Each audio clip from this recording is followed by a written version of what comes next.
जागा वाटप लवकरात लवकर करा, अमित शहांचे महायुतीला नेत्यांना आदेश. तर लोकसभेच्या वेळी झालेला घोळ पुन्हा होऊ देऊ नका, भाजपच्या बैठकीत अमित शहांची सूचना.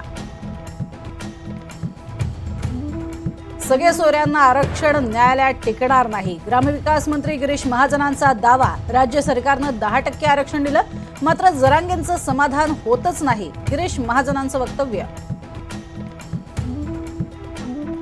लक्ष्मण हाकेंच्या उपोषणस्थळी भेट द्या, पंकजा मुंडेंचं मुख्यमंत्री आणि दोन्ही उपमुख्यमंत्र्यांना पत्र. समान न्याय देऊन मागण्या ऐकण्याचं आवाहन. हाकेंच्या उपोषणाचा 7वा दिवस. भाजपकडे 100 जागा मागा, एकनाथ शिंदेंसमोर रामदास कदमांची मागणी. शिवाय 100 पैकी 90 आमदार निवडून आणण्याचा विडाही रामदास कदमांनी उचलला. नेटची परीक्षा केंद्र सरकारकडनं रद्द, 9 लाख विद्यार्थ्यांना फटका. बिहारसह काही ठिकाणी घोटाळा झाल्याचं उघड.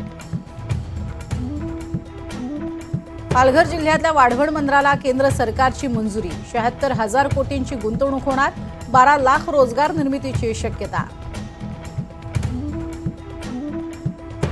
केंद्र सरकारकडनं 14 पिकांसाठी किमान आधारभूत किंमत जाहीर. कापसाला 7,121 रुपये तर भात पिकासाठी 2,300 रुपये भाव.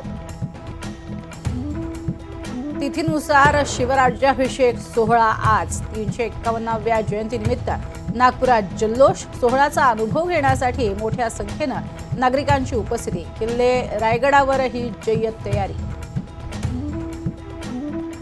रत्नागिरी जिल्ह्याला आज येलो अलर्ट. उद्यापासून अति जोरदार पावसाचा इशारा. काही भागात अतिवृष्टी होण्याचीही शक्यता.